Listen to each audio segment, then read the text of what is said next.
호세아서를 두 번에 걸쳐서 정리를 하게 되었습니다. 오늘까지 새벽마다 호세아 설교서를 우리가 함께 공부해 온 횟수가 246번째 그렇습니다. 참 많은 시간들을 함께 고민하며 연구를 하다시피 말씀을 보았는데 결론은 무엇이었습니까? 결론은 우리가 하나님의 말씀을 믿고 의지하고 사랑해야 된다라고 하는 것. 그래서 어제 문헌적 가치로서 성경만한 이런 독특하고 기적적인 책이 없다라고 말씀을 드렸습니다. 하루 동안에 회의한 것을, 한 155명이 회의한 것을 9명의 머리 좋은 목사님과 장로님들이 모여서 그것을 기록을 하고 그것을 정확하게 대조를 하는데도 불구하고 잘 안 맞는다고 말씀을 드렸습니다. 그런데 성경은 무려 1500년이 넘는 세월 동안 50명 가까운 사람들이 서로 만나지도 않고 서로 자기가 쓴 걸 대조해 보고 공조하지 않았는데도 일맥상통한 것, 그것은 그리스도가 이 땅에 오는데 그 그리스도는 바로 예수님이다. 그래서 예수 그리스도이다 라고 하는 한 부분에 정확하게 일치를 하고, 그리고 신약성경은 그 사본이 수십 가지의 언어로 기록이 되어 있는데도 불구하고 거의 원본과 97% 이상 정확하게 일치한다라고 학자들이 연구 업적들을 내어놓았습니다. 이것은 성경은 하나님의 책이라는 사실입니다.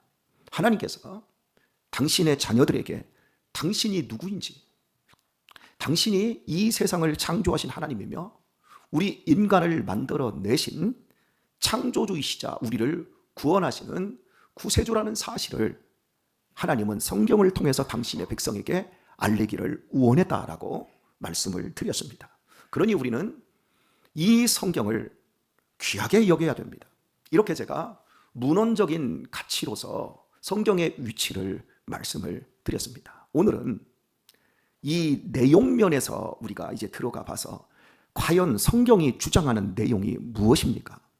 그 부분을 호세아서와 함께 살펴보려고 합니다. 누가 지혜가 있어 이런 일을 깨달으며 누가 총명이 있어 이런 일을 알겠느냐? 여호와의 도는 정직하니 의인이라야 그 도에 행하리라. 그러나 죄인은 그 도에 거쳐 넘어지리라. 죄인들은 하나님의 말씀을 알 수도 없고 깨달을 수도 없다라고 말합니다. 호세아 선지자가 말로 복음을 전한 것이 아니었고, 호세아 선지자가 그 누구보다도 많은 복을 받아서 귀감이 되고 덕이 되어서 말씀을 전한 것이 아니었습니다. 호세아 선지자는 그 어떤 누구보다도 저주받은 대명사였고 꼴값지 않은 선지자였습니다. 어떻게 경건해야 될 선지자가 몸을 파는 창녀와 결혼을 하고, 그것도 모자라서 자식을 낳을 때마다 이 창녀가 변하여 새 사람 되고 새로운 사모가 되어야 되는데 조금 살다가 나가서 이름도 모를 사생아를 데리고 와서 자식을 계속해서 셋이나 낳는 겁니다. 그때마다 하나님께서는 이름을 무시무시하게 지어줍니다. 호세아의 사역을 누가 덕이 되고 누가 귀감이 되어서 그의 말을 쫓아가겠습니까? 호세아 선지자는 이렇듯 불행을 다 뒤집어 쓰고 부끄러움을 그냥 다 뒤집어 쓴 상태에서 마치 똥통에 빠진 것처럼 그런 삶으로 하나님의 말씀을 증거했다라는 거죠.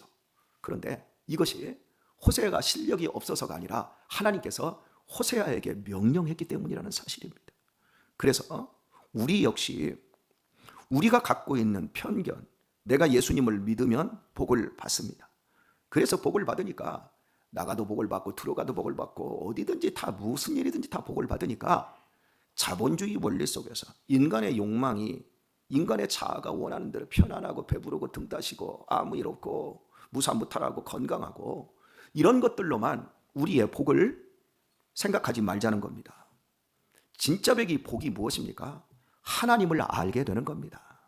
하나님을 아버지로 부를 수 있고 섬길 수 있는 것이 복인 줄 믿습니다. 이게 가장 중요한 핵심입니다. 그래서 아무도 세상 사람들은 이러한 믿음의 원리를 알 수가 없어요. 그럼에도 불구하고 여호와의 도를 아는 의인들이 생기는데, 이 의인은 도덕적이고 윤리적이고 사회의 법들을 준수하는 이런 부분에서 1.1획도 흠이 없는 사람이 아니라 하나님의 존재와 하나님의 사랑을 인정하는 사람을 의인이라 그러고, 죄인은 하나님은 없다, 그리고 자기가 주인된 모든 삶과 그 인격이 죄라고 말씀을 드렸습니다. 그런데 우리가 누가 깨닫겠느냐, 누가 알겠느냐, 이 부분은 분명히 지식인데요, 그 도에 행하리라 말씀을 한 부분을 제가 한번 짚어주었습니다. 깨닫고 말고 알고 끝나는 건, 그것은 기독교 신앙에서 정말 주의해야 될 겁니다. 여호와의 도는 어떻다고요? 정직하다 그래요.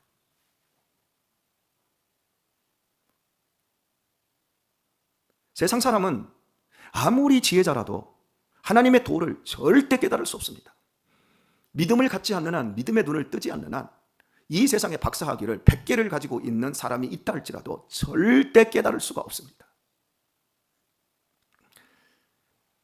그러나 배움은 좀 부족하다 할지라도 믿음이 있는 자는 하나님의 하시는 도를 깨닫고 아는데 어느 정도로 압니까? 정직하게 압니다. 제 아들 녀석이 6월 3일 대통령 선거를 놓고 정치인들이 대선 후보자들을 이제 지지하고 각 당에서 내어놓고 현 국무총리가 이제 또 그 대선 전쟁에 들어가려고 하고 있고, 이런 부분들에 대해서 아주 예민하게 생각을 하고 막 공부를 합니다.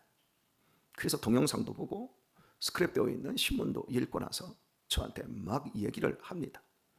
그리고 미국의 트럼프 대통령 취임 이후에 중국과 정면으로 붙은 맞불 세금 전쟁, 그리고 우리나라의 지금 어떤 위치, 이 부분에 대해서 얘가 아주 예민하게 반응을 합니다. 그러면 제가 다 들어줍니다. 아주 밥 먹을 때 밥을 먹을 수 없을 정도로 말을 해대서 이렇게 얘기를 하는데, 결론이 뭐냐면, 유신이 너 몇 살이냐? 16살. 유민이 너 몇 살이냐? 14살. 유아 너 몇 살이냐? 12살. 니네 나이 다 합해야 42밖에 안 된다. 아버지의 나이에 근처에도 못 온다. 아버지는 20살 때부터 대통령 선거를 얼마나 많이 했는지 모르겠다. 내가 내 손으로 투표한 사람이 가만히 보면 노태우부터 시작해서 김영삼, 김대중, 그리고 노무현, 이명박, 또 하도 많아서 이런 과정들을 내가 다 거쳐봤다.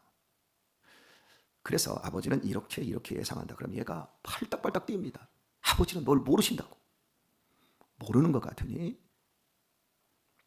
아버지는 온몸으로 경험하며 인생을 살았고, 너는 유튜브에서 자기가 원하는 의도를 가진 사람들이 만들어낸 영상과 뉴스를 보고 너는 판단하지 않냐? 그러니까 더 살아봐야 너는 알 수가 있어. 너는 아직도 투표권도 없다. 배워야 된다. 제가 그 얘기를 합니다. 누가 깨닫느냐? 누가 아느냐? 머리로 하는 지식을 얘기하는 게 아니라 경험으로, 삶으로 얘기하는 여호와의 도, 그걸 이야기하는 거예요. 믿으면 세상 사람들은 만질 수도 없고 볼 수도 없고 들을 수 없는 것을 우리는 만지고 듣고 보게 되어 있습니다. 그래서 우리 자신들이 놀랍도록 변화와 아름다운 축복의 삶을 누리며 살게 되어집니다. 아니까요. 세금 전쟁이 어떻게 붙든 뭐든 간에 이미 답을 알고 있다면 별로 두려워할 필요가 없어요. 그런데 안다 그러는데 지식적으로는 엄청나게 많은데, 알고 있지만 경험을 못 해봤기 때문에 자기가 알고 있는 건 정직한 게 아니라 그것은 정직할 수도 있고 거짓될 수도 있는 거예요. 하지만 내가 온몸으로 경험하며 살아왔어요? 그러면 그것은 이미 거짓과 진실을 통과해 나왔기 때문에 그것만큼 정직한 게 없는 거예요. 쉬운 얘기를 한번 해보도록 할까요? 사람들이 그럽니다. 참 권혁철 목사 참 거친 사람이다. 이런 말을 합니다. 제가 말을 하는 거 보고 거친 사람이다. 이렇게 얘기를 해요. 그게 맞아요, 틀려요? 제가 눈을 부라리고 있습니다. 제가 거친 사람 맞아요, 틀려요? 사람들이 그렇게 저한테 얘기할 수 있어요. 그런데 저하고 이 남수원 노예에서 30여 년을 함께 했던 사람들이 있어요. 그분들은 나를 거칠다고 안 합니다. 말은 조금 거칠게 할 때가 있습니다. 지금 제가 노예에 들어가서 저는 여러분이 아셔야 될 게 제가 노예를 지금 섬기고 있지 노예를 누리고 있지 않습니다. 지금 서기가 되고 후내년에 이제 분회장이 되고 노회장이 되는데 그걸 욕심을 냈다면 벌써 5년 전, 7년 전쯤에 그걸 다 통과하고 했어야 합니다. 근데 저는 그걸 안 했어요. 어쩌다 보니까 선배들이 이건 꼭 하고 당신 교회가 그 정도 수준이 되면 노예 전체를 1년 정도는 꼭 섬겨야 됩니다. 그래야 교회도 클 수가 있고 당신도 클 수가 있고 지금 노예가 거기에 실력이 안 되는 분들이 이게 들어가는 이유는 돈을 빼먹을 때가 많아서 그렇습니다. 그러니 당신이 말 안 하는 당신이 들어가서 몸으로 그걸 하십시오.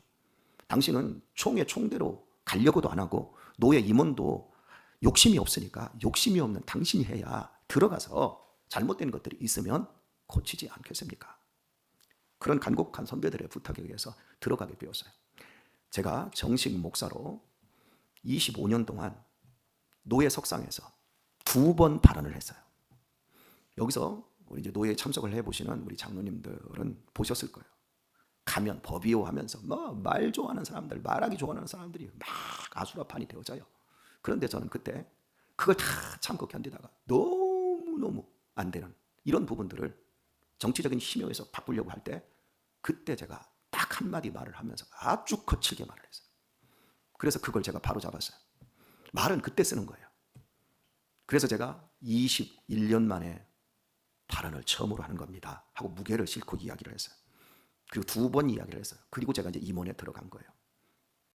제가 굉장히 말을 하면 좀 그 힘이 무게가 있겠지. 속이 들어갔어요. 그랬더니 뭐해서 일을 할 때 여기서 600만 원을 쓰고 여기서 200만 원을 쓰고 하는데 보니까 실제 써지는 것은 얼마 안 써지고 그 일하는 사람들 호주머니로 다 집어넣는 게 더 많은 것 같아요. 그래서 처음부터 명세서 만들고 정확하게 이렇게 해서 관례들을 바로 잡아나가면서 이렇게 하면 안 된다. 이렇게 막 난리가 난 거예요, 주변에. 내가 윤이다. 나는 임원 여기서 그만두라면 그만두겠다. 그리고 나는 총대 나갈 사람이 아니니까 여러분들에게 표 받을 일도 없다. 나는 내 일을 할 테니까 당신들은 당신들의 일을 해라 하고 딱 끊어버렸어요. 그러니까 사람들이 저를 거칠다고 얘기할 수 있겠지요. 그죠? 여러분 어디나 하나님의 라이벌은 돈입니다.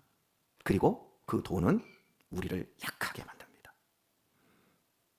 이 돈을 잘 쓰면 사람들이 살고 하나님이 춤추며 기뻐하시는데 이런 돈들을 우리가 쓸 때 참 가룟 유다와 같은 사람들이 있어요. 어디나 다 있어요. 어느 정도 정당하게 해야 되는데 정당하지 않는 이런 부분들, 저는 개혁자도 아닙니다. 그런 세상에 순수한 목회자인데도 이런 부분이 보일 때 이런 것들을 바로 잡아나가면서 가야죠. 여러분 거칠지요, 제가? 그렇죠? 그런데 여러분 거칠다고 얘기를 합니다. 노예 서기는 공격받는 자리예요. 그래서 자기 뜻대로 안 해주고 이렇게 아이 뭐 좋은 게 좋은 거지, 뭐 사돈 좋고 뭐 매부 좋고 이렇게 좋은 게 좋은 거지요 가려고 하는 부분들, 여러분 좋은 게 좋은 거 맞죠. 그런데 안 좋은 게 좋은 것은 될 수 없잖아요. 그죠? 참 어려운 일이에요. 그래서 이제 욕도 좀 많이 먹어야 될 것 같고, 그래도 저는 제 길을 갈 겁니다. 왜냐하면 누가 나를 거칠다, 저 사람은 바늘 꽂을 틈도 없다. 근데 저 바늘 꽂을 틈 많아요. 저도 허점 많아요. 그리고 부드럽고 따뜻할 때도 많죠.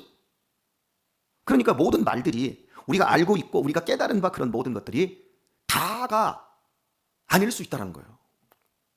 누가 어떤 사람이 이렇게 저 사람에 대해서 말을 했고 어떤 사람이 이 일에 대해서 이렇게 말을 한 건 그건 그 사람의 판단이고 그 사람의 말일 뿐이지 그 객관적인 것은 누가 봅니까? 하나님이 보시는 거예요. 여호와의 돈은 정직합니다, 여러분. 그것은 경험하는 겁니다. 경험하기 때문에 정직한 겁니다. 경험되지 않은 것은 자기들이 다 말하는 것으로 이렇게 옳다 저렇게 옳다 하고 있는 거지. 기독교 신앙, 우리가 이 하나님의 말씀을 우리가 알고 이 말씀을 깨닫고 이 말씀대로 살아보면 이 말씀대로 되어집니다. 이 말씀에서 절대 어그러지지 않습니다. 의인은 하나님께서 붙잡아 주십니다. 그러나 악인은 반드시 망합니다. 그것이 하나님의 말씀의 가치이고 원리입니다. 그러니 여러분, 우리 어떻게 살아야지요? 이 말씀 사랑하며 살아야 되지 않겠습니까? 자, 그렇다면 호세아 선지자를 통해서 하나님께서 지금 이 주신 이 말씀, 여호와의 도는 정직하다, 의인이라야 그 도를 행할 수 있다. 누가 그 지혜를, 누가 그 명철을 우리가 다 깨닫고 하시는 일을 온전히 우리가 경험하며 누릴 수 있습니까? 그 사람은 단 하나, 하나님의 말씀을 정말 받들고 순종하는 사람 외에는 없습니다. 자, 그렇다면 여러분, 성경의 내적 증거를 이야기를 합니다. 이거 하고 말씀을 마치도록 하죠. 성경의 외적 증거는 문헌적인 가치로서 세상에 비교할 수 없는 하나님의 책이라는 그 월등함을 가지고 있다고 말씀드렸어요. 그렇다면 여러분, 성경의 내용의 핵심이 뭐예요? 따라서 합시다. 예수가 구원자다. 이 얘기를 지금 하고 있는 거예요. 자, 성경을 읽는 데 있어서 가장 많은 시비를 거는 게 두 가지입니다. 첫 번째는 성경에 초월적인 기적이 너무 많다. 두 번째, 도대체 예수는 믿을 만한 존재가 아닌 것 같다. 이게 성경을 보는 사람들의 갈등입니다. 예수님이 정상적인 게 태어난 게 아니라 성령으로 잉태했다라는 말부터 시작해서 죽었는데 3일 만에 부활했고 또 하늘로 올라갔다라는 이야기. 예수라는 젊은이가 죽은 자를 살려내고 떡 몇 개를 가지고 수천 명을 먹였고 무리를 걸어 다녔다는 등 도대체 자연적인 설명이 안 되는 이런 부분들을 사람들은 이해할 수가 없습니다. 자, 그런데요, 이렇게 생각해 봅시다. 예수님이 이 땅에 오셔서 당신을 누구라고 얘기했죠? 하나님의 아들이라고 얘기했어요. 그리고 심지어 당신을 하나님이라고 말씀을 하셨어요.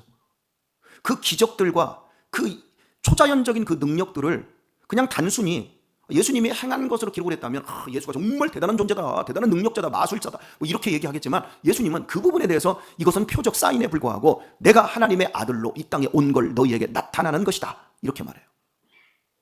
논리적으로 맞는 거예요. 자, 그리고 이 논리적으로 맞는다고 하면 이렇게 생각할 수 있습니다. 세상 누가 만들었죠? 이 자연 누가 만들었죠? 하나님 만들었죠. 그러면 자연 법칙을 어기는 걸 하나님이 할 수 있어요, 없어요? 희한하네.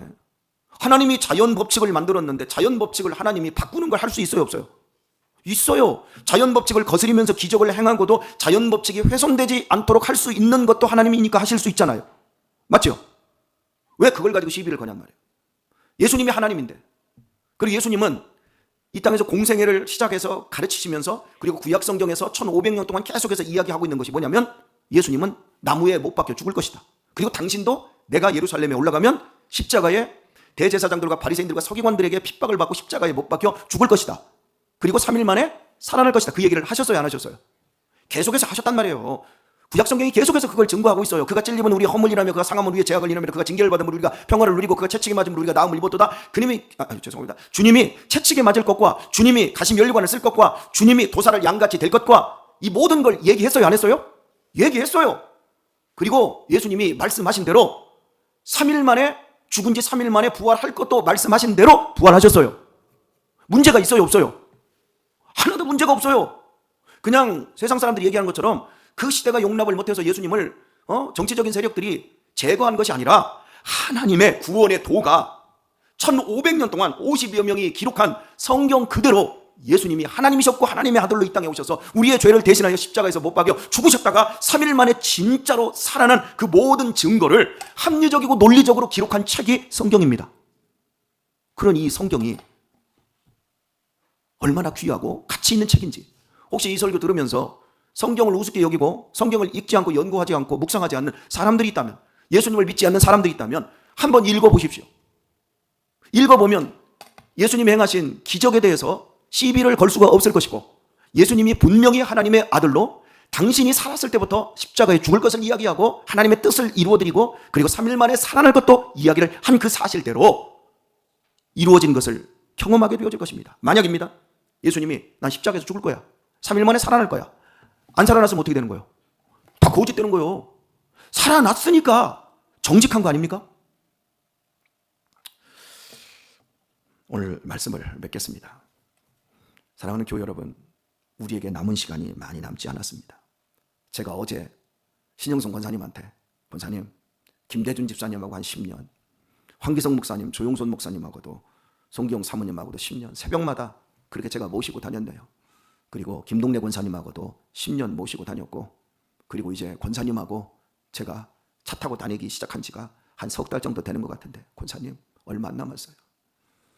한 10년만 꼭 참고 잘 다니도록 하십시다. 아프지 말고 다치지 말고 넘어지지 말고 10년만 행복하게 우리 여행 잘 하도록 하십시다. 내가 가이드 잘 해드릴 테니까. 우리는 이 땅에 지금 여행자로 와 있는 거예요. 제가 영적 가이드를 하면서 지금 우리 돌아갈래 고향 하늘나라 아버지 집 지금 우리 찾아가고 있는 거예요. 그죠? 이렇게 우리는 여행하고 있는데 시간이 얼마 남지 않았습니다. 이것저것 고민하고 따지지 말고 우리 하나님의 말씀 앞에 직행해서 순종하는 성도가 되어야 할 것입니다. 그래서 우리 힘으로 살지 말고 하나님의 말씀의 힘으로 살도록 하십시다. 예수님은 우리를 뭘로 불렀어? 요한복음 10장에서 우리를 예수님은 양으로 불렀어요. 예수님이 목자예요. 우리는 이빨 가진 이리도 아니고 힘센 사자도 아니고 우리는 힘없는 양이에요. 여러분, 양의 탈만 썼지 늑대가 되지 마세요. 진짜 양은 목자 없이는 못 삽니다. 진짜 양은 하나님이 주시는 생명의 꼴을 먹지 않고는 못 삽니다. 그러나 양의 탈을 뒤집어 쓴 이리나 늑대는, 승냥이들은 겉모습만 양이지 속에는 고기를 탐하면서 피를 탐합니다. 그러니 그 사람들은 정직하게 행하지 않습니다. 제 모습이 양 같아요? 저는 제 모습은 어떨 때는 늑대 같습니다. 왜냐하면 지금 제가 노예 서기하면서 늑대처럼 이야기합니다. 근데 제 안에는 양 한 마리가 들어있어요. 그것도 상처받고 연약한 양. 그래서 저는 오늘 이 새벽에도 주님께, 목자이신 주님께 기도합니다. 아버지, 무서워요. 말은 이렇게 하지만 무서워요. 저는 양이니까 아버지께서 주의 막대기와 지팡이로 이끌어 주세요. 여러분, 우리 겉모습은 후패하고 다 늙어가지고 여기 너구리 같고 여기 토깽이 같고 여기 염소같이 다 이런 탈을 뒤집어 쓴 것 같아도 우리의 속사람은 양이 되어야 될 줄 믿습니다. 그래서 우리 하나님을 충분히 경험하고 하나님의 도 안에서 여러분 우리 남은 생애를 우리 호세아가 참고 인내하며 한평생 이 억장이 무너지는 세월 속에서도 하나님의 말씀의 증거자로 살았던 것처럼 우리 역시 이렇게 하나님의 말씀을 증거해내는 경험자로 정직한 승리자로 살아낼 수 있길 우리 주 예수님의 이름으로 축원드립니다.